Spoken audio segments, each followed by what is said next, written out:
a little bit about Ariel's work in quite a kind of informal manner. If any of you want to, chip in at any point, please don't hesitate.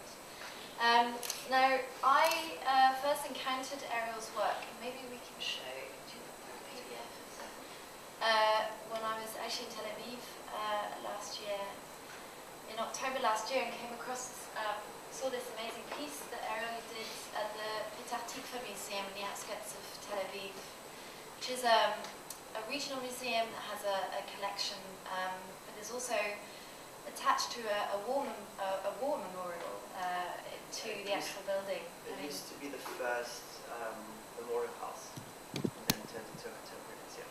Yeah, exactly. And there still is now the memorial there. It's like in left the over. grounds. Yeah.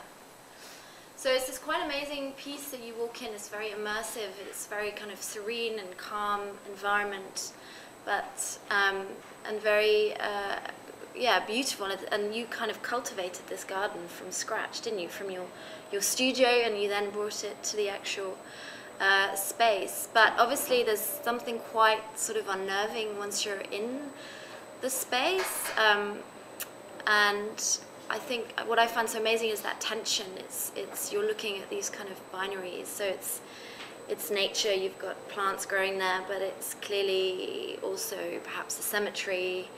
So yeah, I wondered maybe if you could talk a little bit about. Thanks for having me.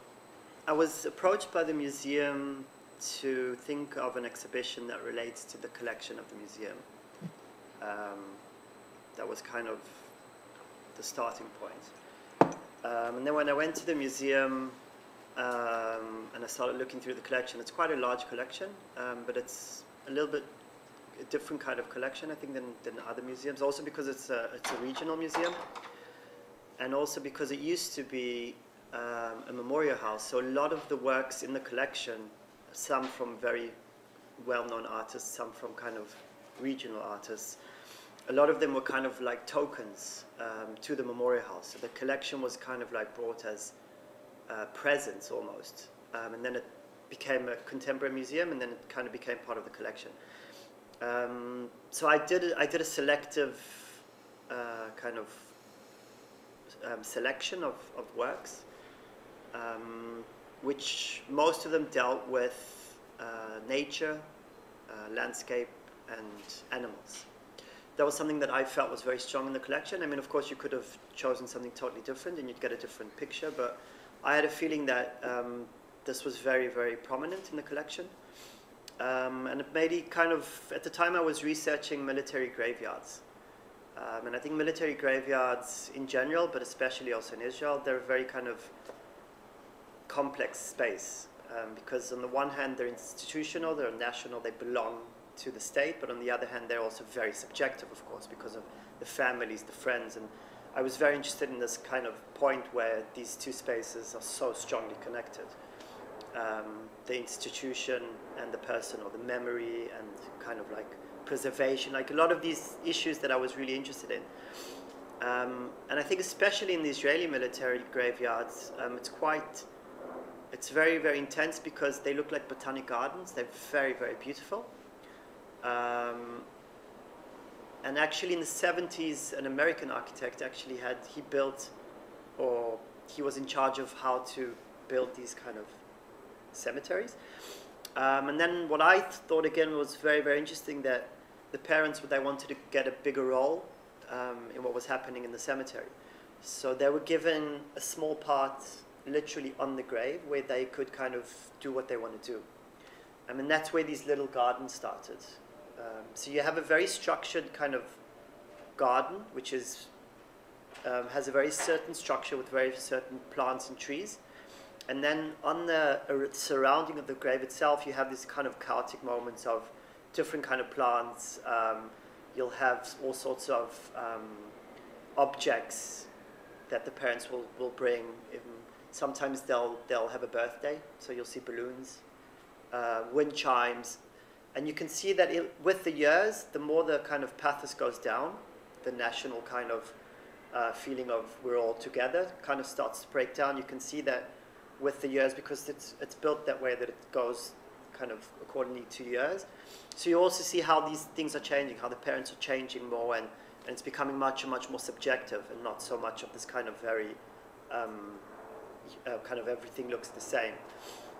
So I was really interested in these interventions, and also this kind of, like you said, this kind of very ambiguous feeling that on the one hand it's an absolutely gorgeous place. I mean, just very beautiful, very large, lots of trees, lots of plants. It could be a beautiful park. But then again, obviously, with this context and walking around, you have these very strong feelings. So what my idea was I thought of the museum in a sense that I took the collection from the museum, and I kind of offered to build a kind of sculpture painting garden. So literally all the paintings on the walls, they're from the collection. Everything in here is from the collection except the tiger that I brought from home. So all the sculptures were literally kind of installed inside the garden, and the paintings were on the wall. So you had this kind of feeling of, again, walking into this kind of very naturalistic kind of garden, which was alive, and I was there for 3 months, every 2-3 days, watering it, and which is another aspect we wanted to kind of thought about, was this ritual aspect of caring, of taking care of something. So you need to come there, you need to water them, you need to clean it, you need to kind of, so it also becomes this kind of a ritualistic performative action that you can't just put the work and go. So, and also it's a garden in a closed space, so we needed a lot of light and water and moisture. So it became all these kind of lot of different layers. And then so this is like another installation work. So again, sculptures from the collection, and then I built this kind of shelf. So I was kind of curating a show with inside works that I brought myself, which were all the works I brought were garden works. I didn't bring any kind of artistic objects into the space, but I kind of built the whole environment.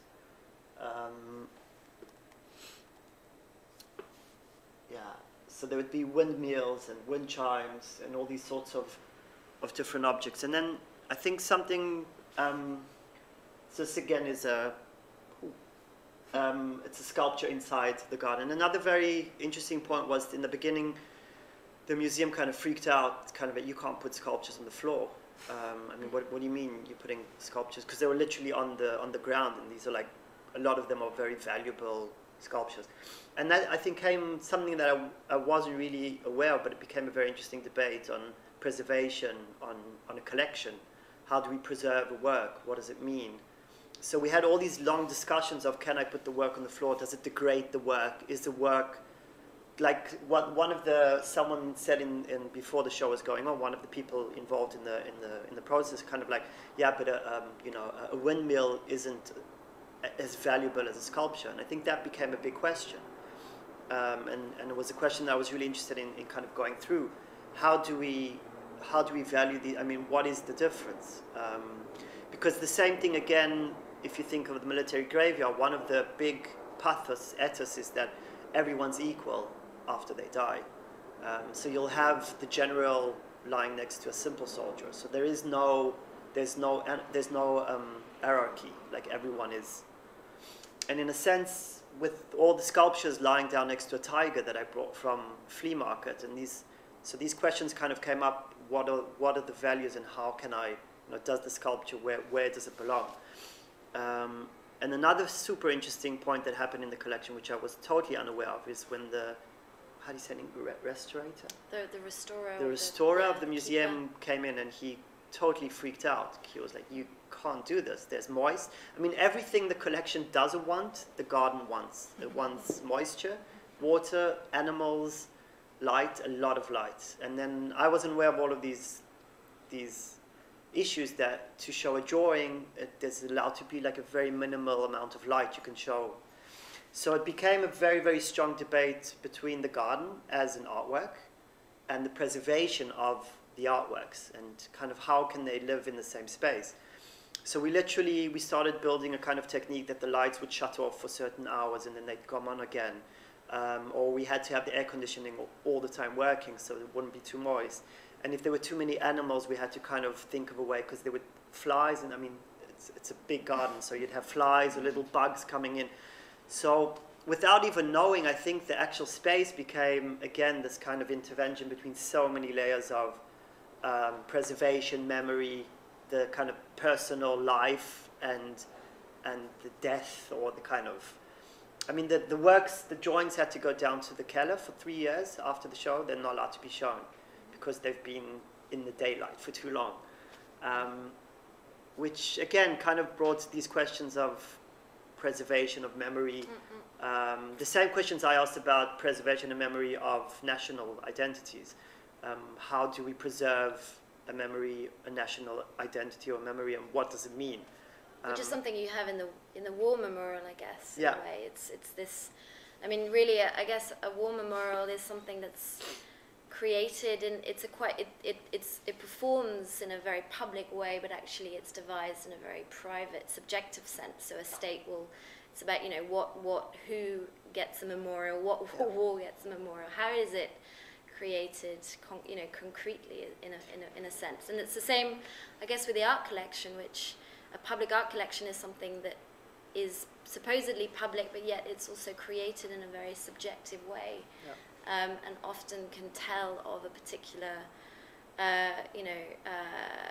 given sort of mentality or views of that particular, period or museum, or and I find that tension very interesting, and it's something we talked about, the architecture of memory, and how you articulate that. I like the term architecture of memory also because it's a lot to do with space. I mean, especially if we think of memorials, they're normally very physical in the space. They take up a certain space. You confront them. They're normally much larger than you are as a person, as a citizen. And that's another thing that, I mean, my fantasy in the garden was a lot of these plants were like climbing plants. And the fantasy was that with time they would actually cover all the sculptures.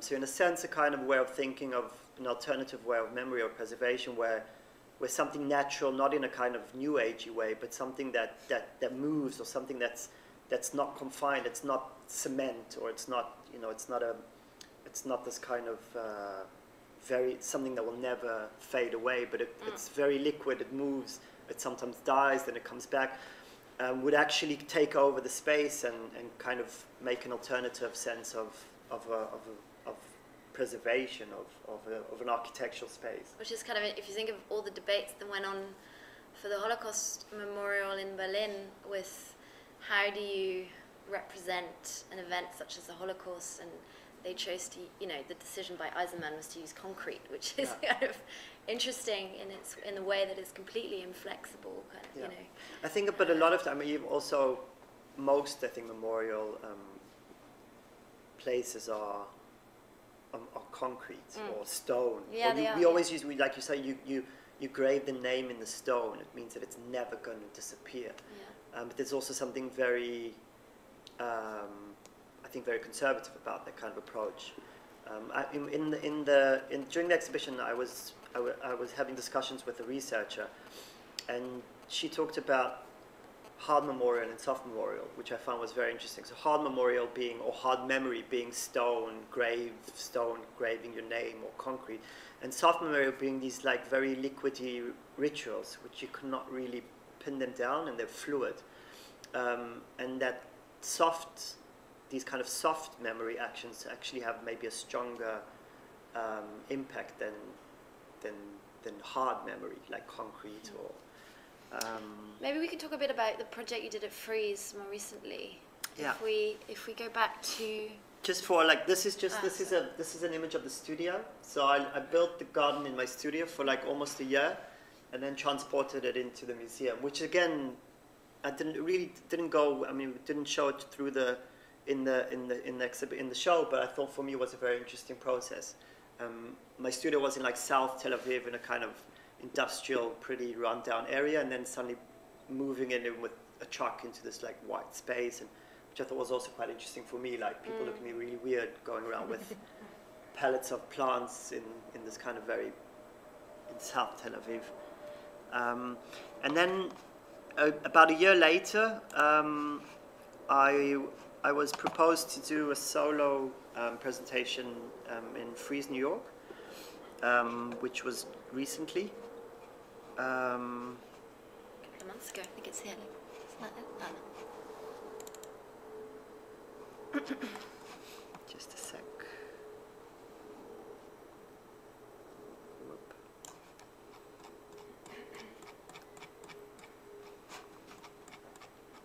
There you go. Yeah. And actually what we, just a sec, sorry. I don't, okay, it's double paged, I don't know why, but it doesn't matter. And then I kind of thought of taking the garden that I started in the museum to kind of a different place, a different context, and kind of rethinking it again. So I went to New York for a month to prepare the show. And then again I started kind of having these plants in the studio. And then how do I make this bigger? Oh.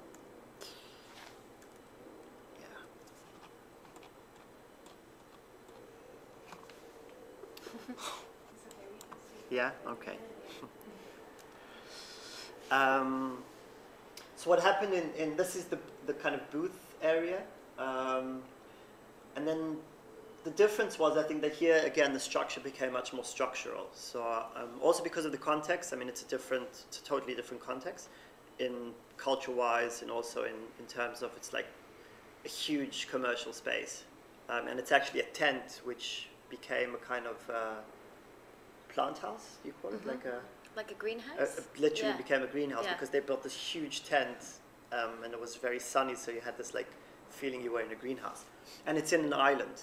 The whole tent is, and it's huge. It's built on Randall's Islands.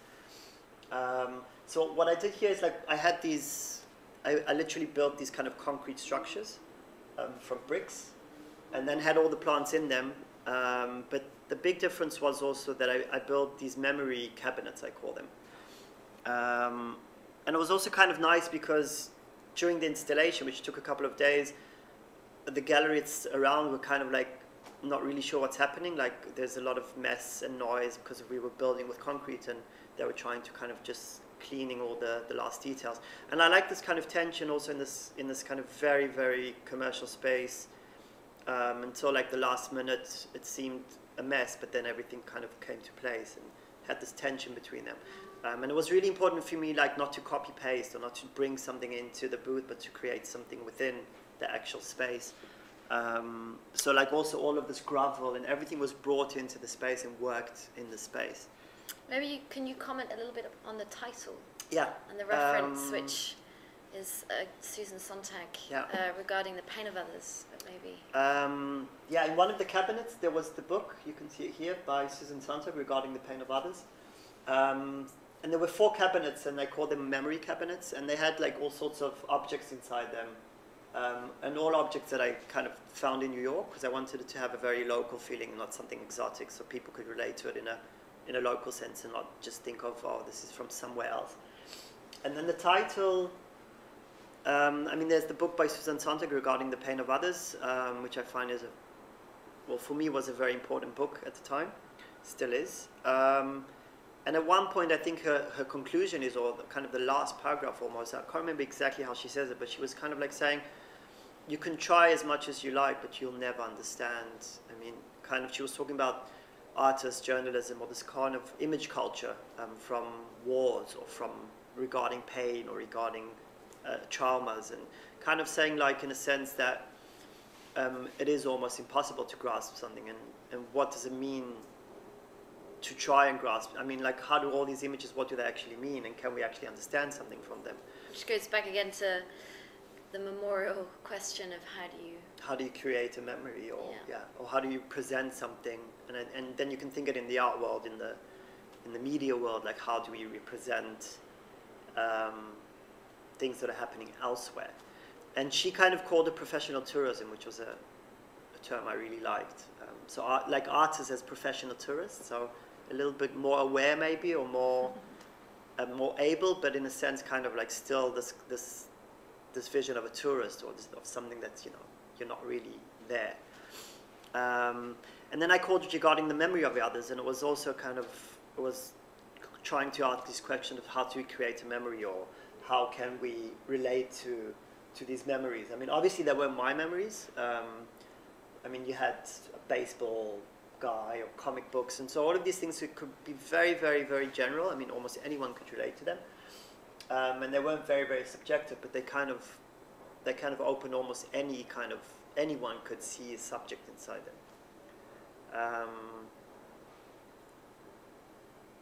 Yeah. I wonder maybe if we can touch on the idea of the kind of ritualistic aspect and the performative aspect in your work, which is something that obviously comes about in these two works we've looked at. So you're there in the studio, and then throughout the run of the actual installation, aren't you kind of watering? And I mean, you're obviously very close, and it's something that seems to come across in other of your works. And I wonder if you could look at maybe Legal Settlement, which is a project, I think, which is it if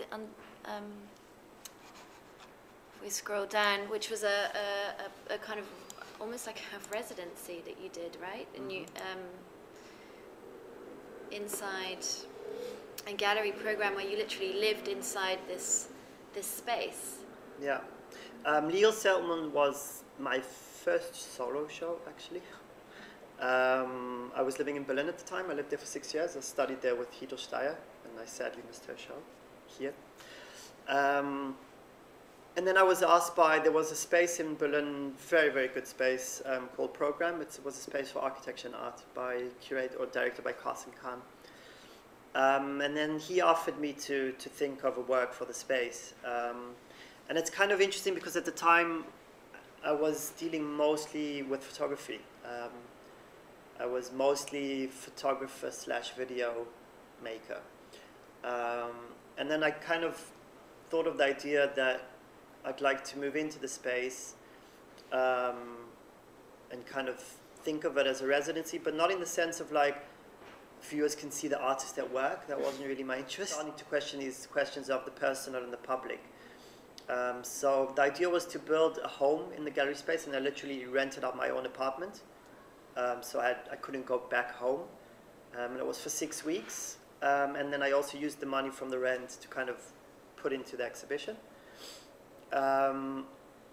So kind of like, first of all, building a home. So like you can see here, that I literally came in with just a bag, a bicycle, and some stuff I brought with me. And I thought I was very brave, so I thought, oh, I'm just going to sleep, in the middle of the space. And it's a big space, and it's a very, very central street, and it has large windows. So there's all the time people walking by.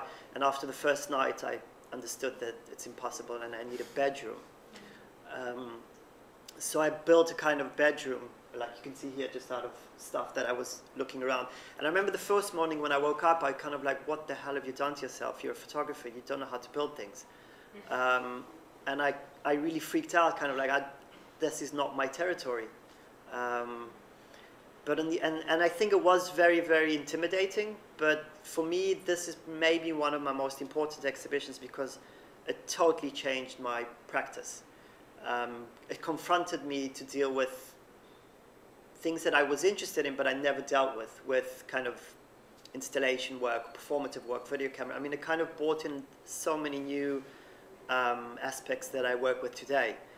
But in a sense, there's a work, I think, at the end of this document where which is a piece, in fact, that was in your show at Waterside here in London, of a drawing that you did of an image you found on the internet of Earth, kind of someone digging a hole and there's Earth in suspension, and you drew.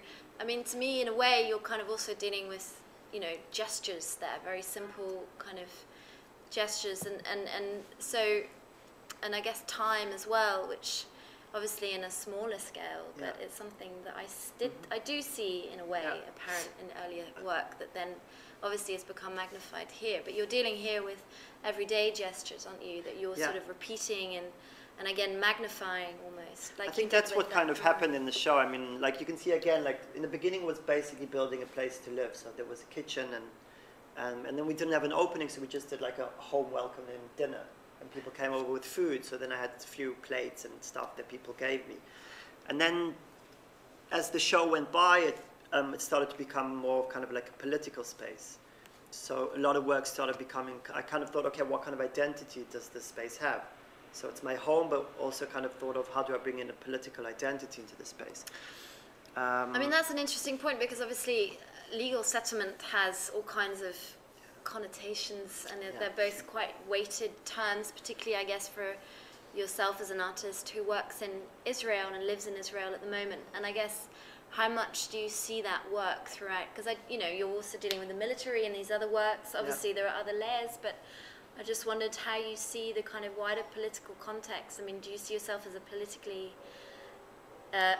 artist, or is this, or I don't know if you can. I mean, I think it still does operate. I think it's a really tricky question, and it's something I think about a lot.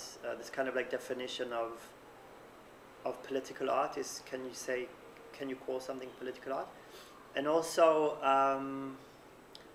expectations. So if I'm from Israel, am I expected to do a certain type of work, and is my work read in a certain way? Or if I were French or English, maybe the work would be read totally different. And I think kind of both ways. On the one hand,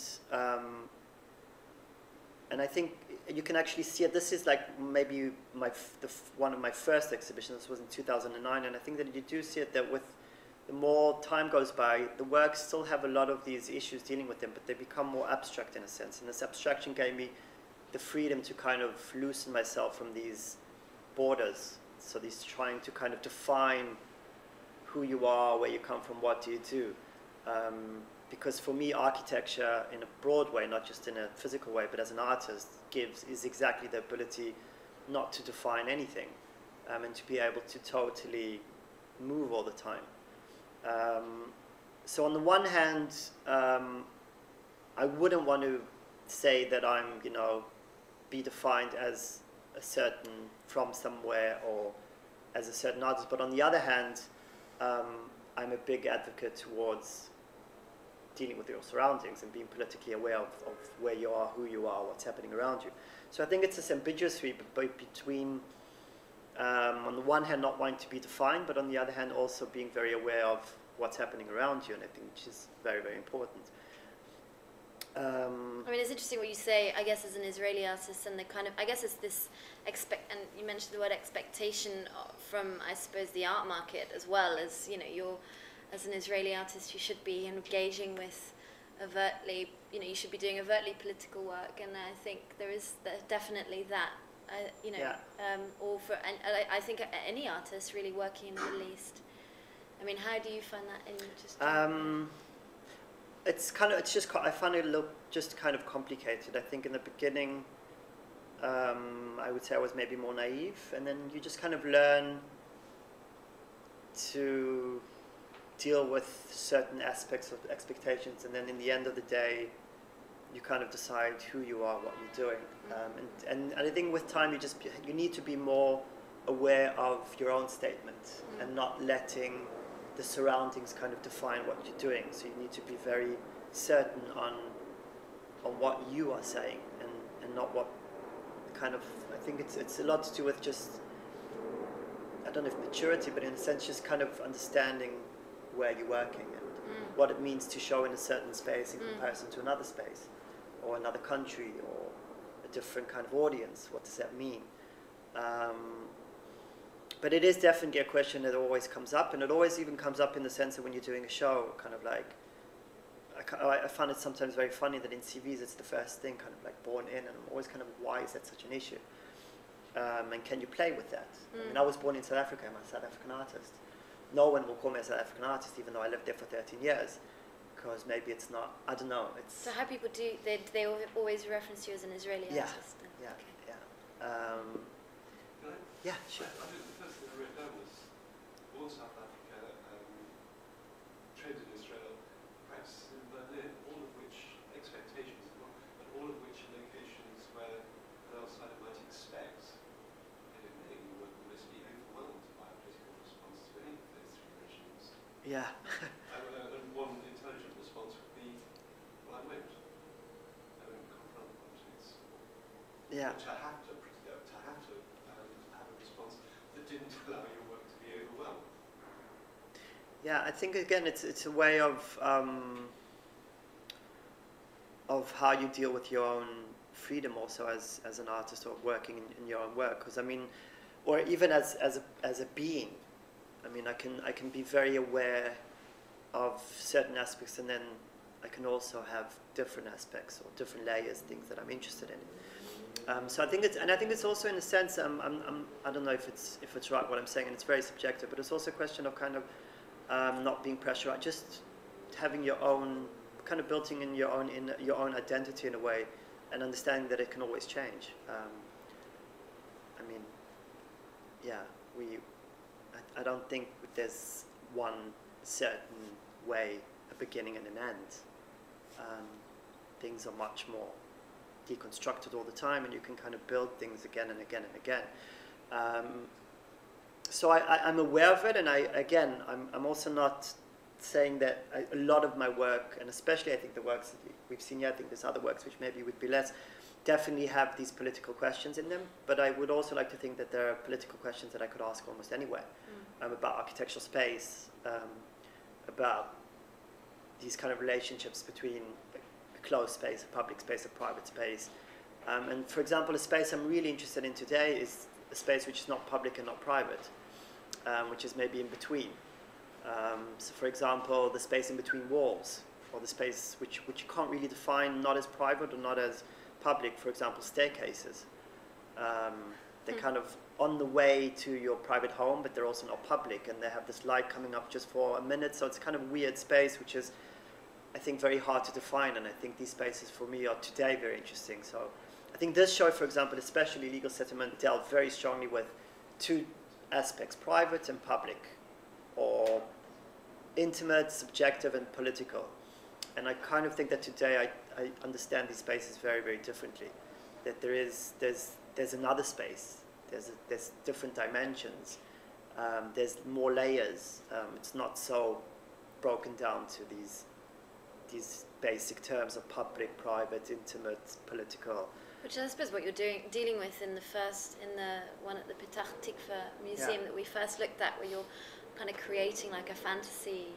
You know, it is you're dealing with very concrete ideas, but at the same time, it is almost like a kind of Arcadia, like this sort of utopian environment.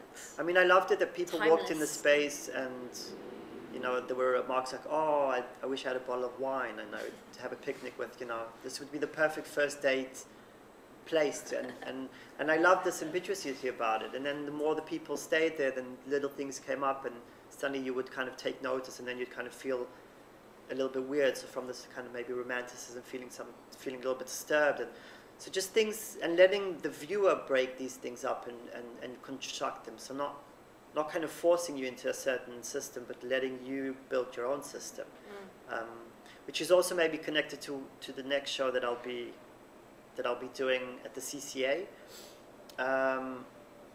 in Tel Aviv, which is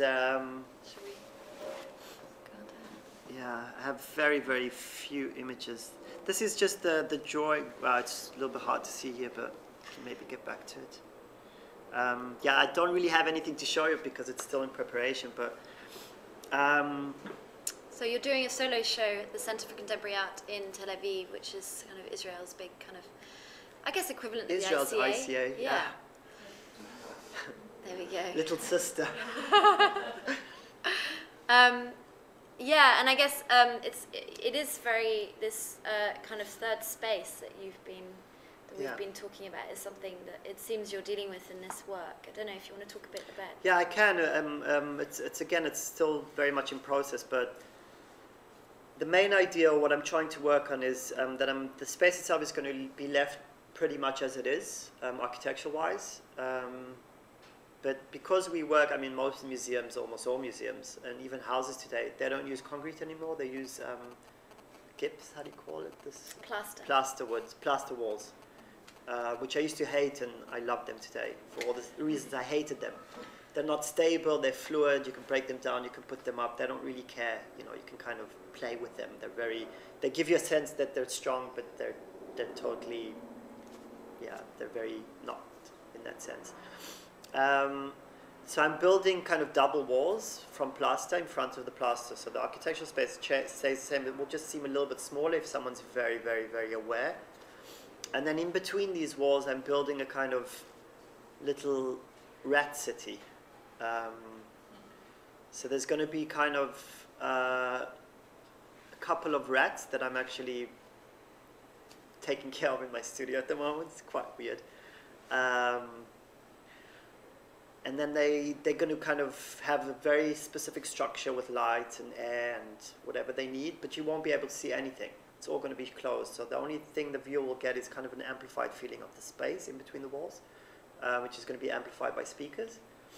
And then again, this kind of sense of walking into space, and then also these questions of anxiety are, I think again, we can talk about it in two very different levels. The first level would be a kind of more architectural, philosophical idea of the space that you can't see, kind of very psychological aspects of behind the wall. The rat is a very, in culture from Kafka to 1985. I mean, something that's very, that conquers, that kind of takes over. We don't like rats. So in that sense, but also obviously in a sense of, in a political sense of kind of like the ultimate other. We're scared of it. We can't see it, we don't even know if it's actually there, but we're frightened, or we get it into this kind of uncanny anxiety feeling of being surrounded by rats that could potentially eat through the walls and maybe get to me.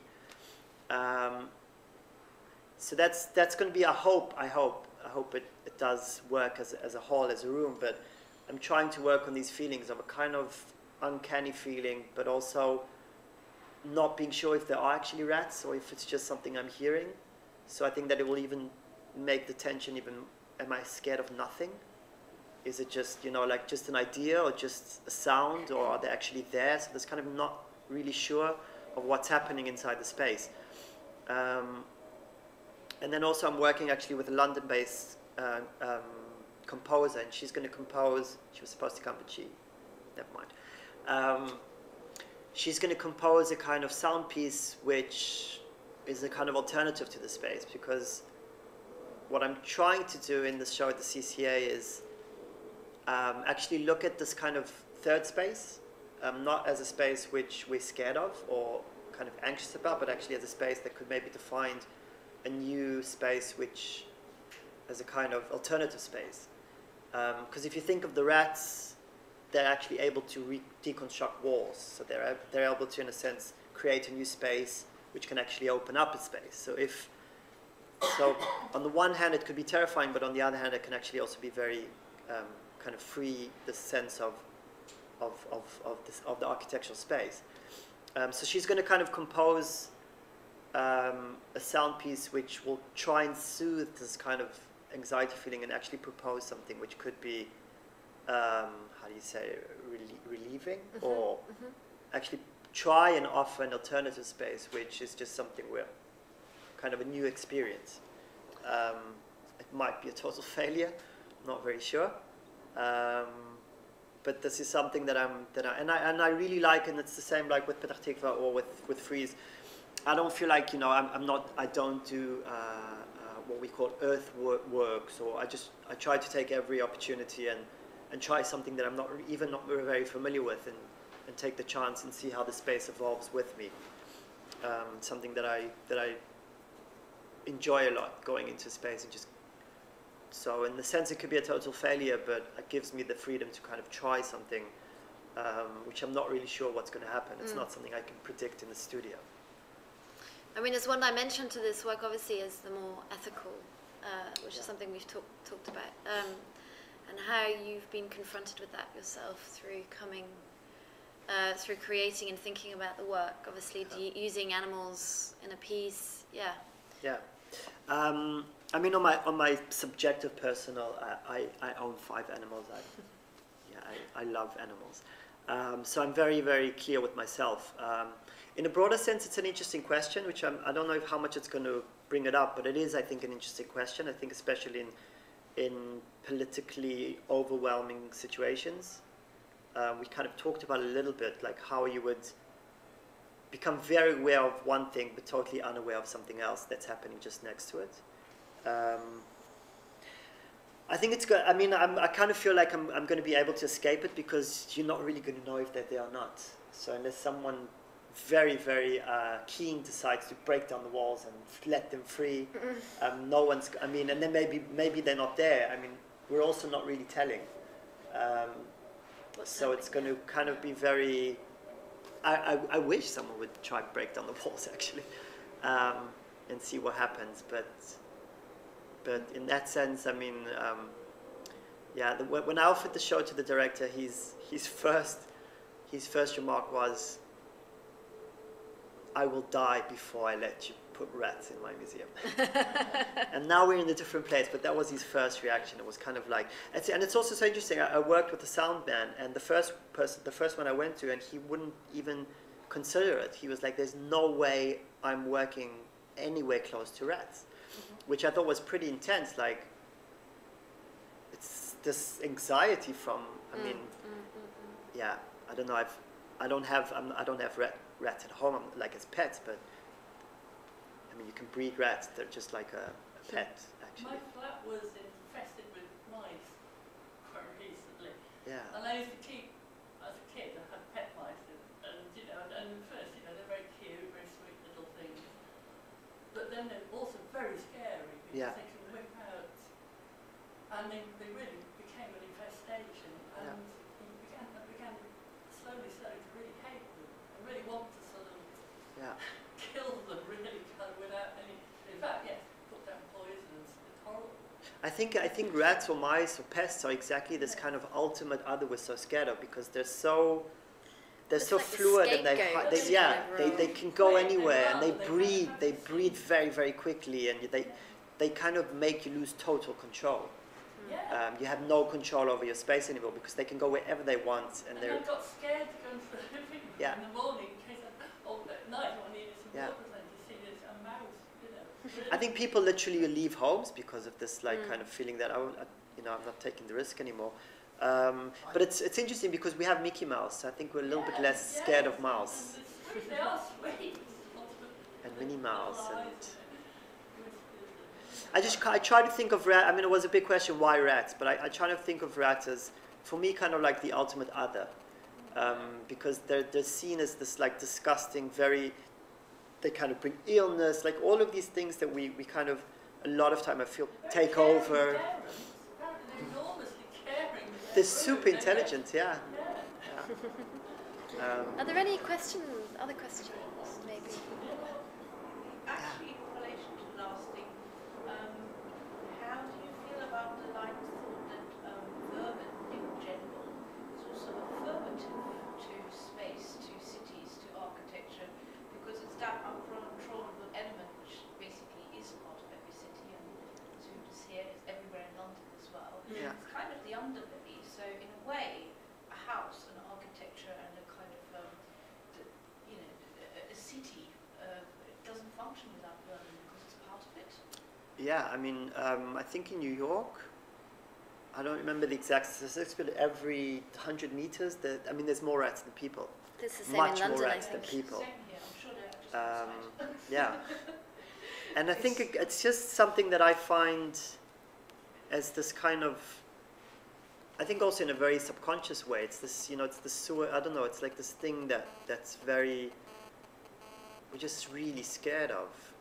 But they're living in, they're totally essential. Yeah, yeah. I mean, cities are built on them. So they're totally part of our architectural space, and they're inhabitants, if we would want to say, of our mental and architectural space. So the question is, how do we deal with them? And I don't mean it now in a very specific way of, let's rethink how we deal with our rats. That's not the idea of the show as well. But it's, again, how do we deal with the other? How do we deal with, you can make it very precise, I wouldn't want to do that, but, how do we deal with the immigrants? How do we deal with this kind of ultimate other, which I think is much stronger than, for example, the immigrant, because it's something that we can't even imagine. It's like a ghost. It's like the animal, like Khan refers to, or this kind of idea of there's something that we can't even imagine because it's so different. And can it actually, in a sense, this, it's getting a little bit weird now, but this kind of in-between wall space, can it actually offer a third dimension or something, kind of an alternative space than what we know as a defined space. Yeah, I can just give one little example of, it's a recent exhibition now, just from, which I think is in a way asking similar questions, but maybe in a more aesthetic, formalistic way.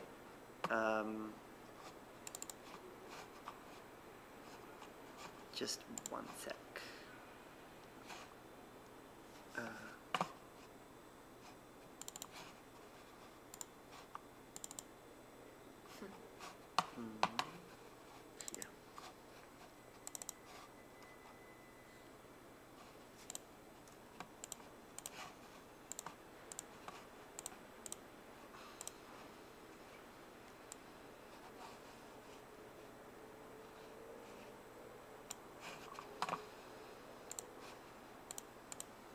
So this is a project that you've just been working on recently, isn't Yeah, it? this is like on show now at the moment in Tel Aviv.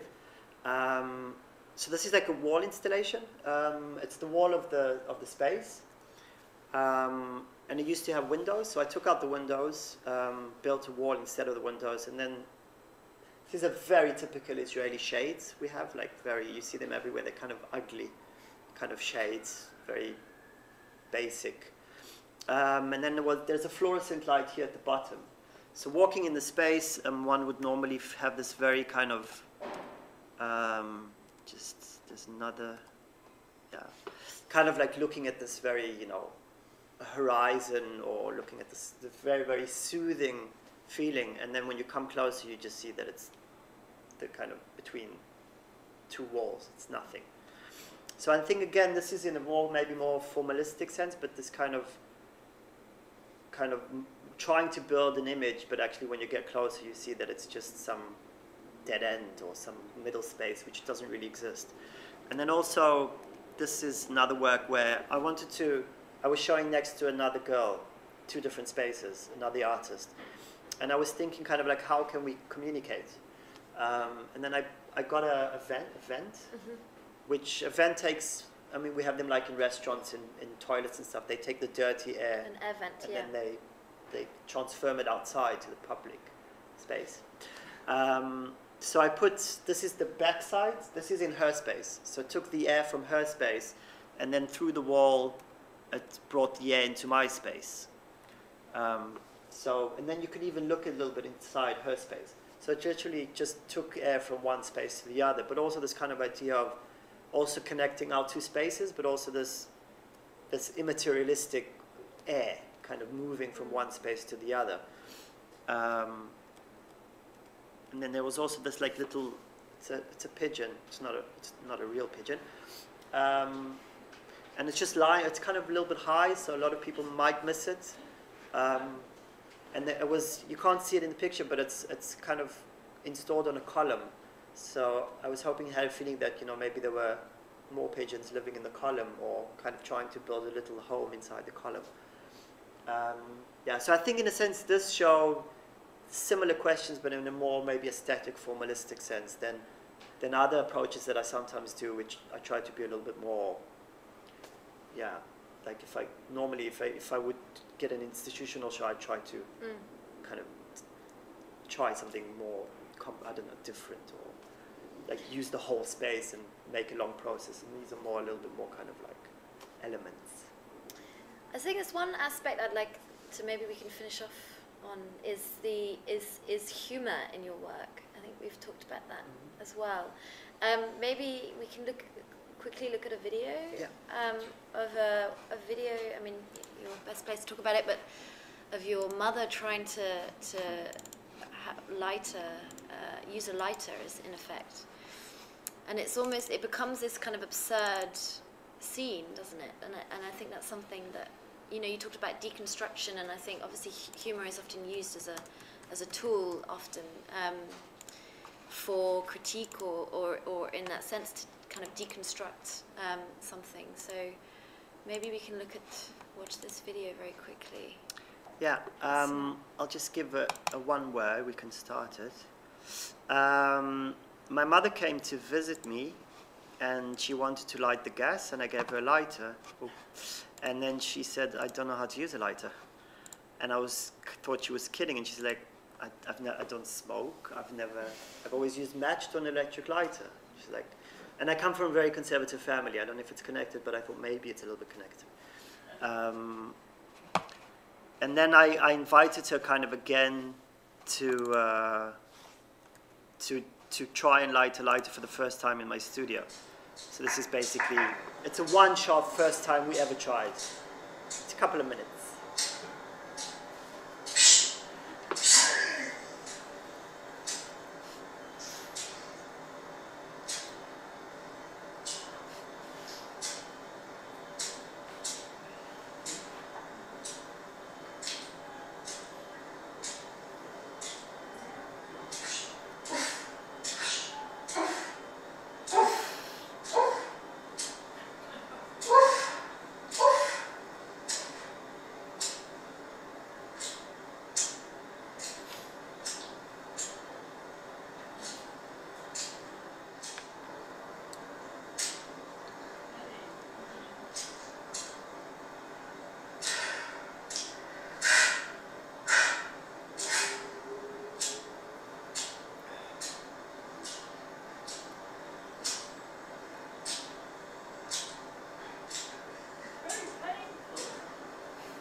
She was very brave.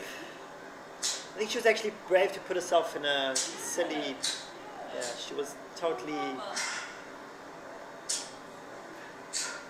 she thought it was quite funny.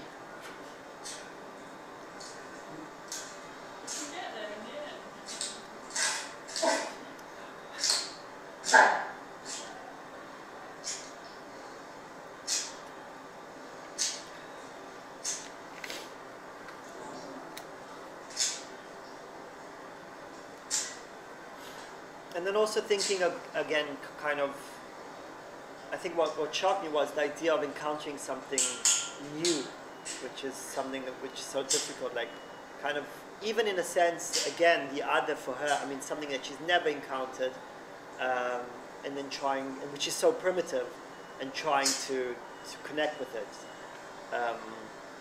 So in a sense, for me, it was also about this idea of encountering something that we're not familiar with. And then taking the chance that maybe we fail or something happens or we don't really know what's going to happen.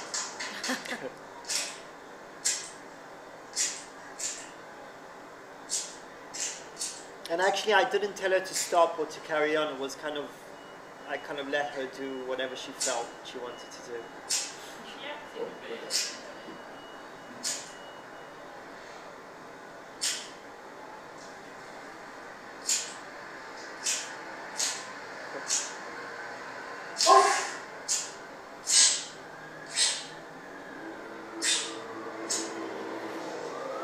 But again, it's that kind of interest in very simple kind of gestures, isn't it? That you're, I mean, even if you're not performing yourself, there is an interest there in very sort of simple, everyday movements. Kind of gestures. gestures. Rituals, yeah.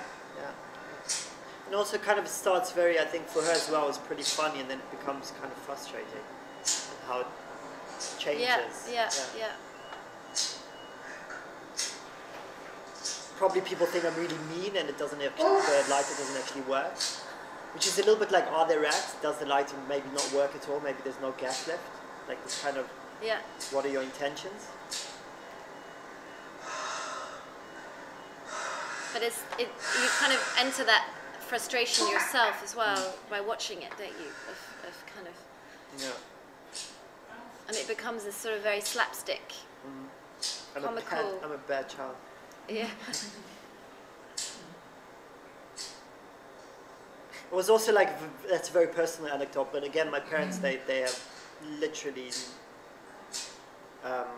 very, very, very, very, very little to do with the art world, and I thought it was so nice of her just to so...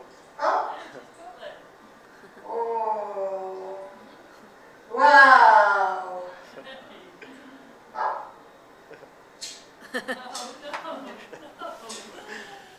Yeah, the art world, she didn't feel intimidated in any sense. It was just so, she kind of laughed like, why are you filming me trying, like, what do you want? But she totally, she kind of, I think she enjoyed it. Yeah, she played into it. Yeah, you could hear she was Yeah, she was like totally. Acting up a bit. Maybe it's a secret kind of passion of hers. She always wanted to be an actor, maybe, I don't know. Okay. Is there any other questions from anyone else? On humour, which I think was apparent from the very start, and although hardly a joke, it's amusing that everything that your garden required to flourish was the enemy of the space in which it was the gallery of the museum in which it was going to end. Thank you very much. Thank you. Thanks very much.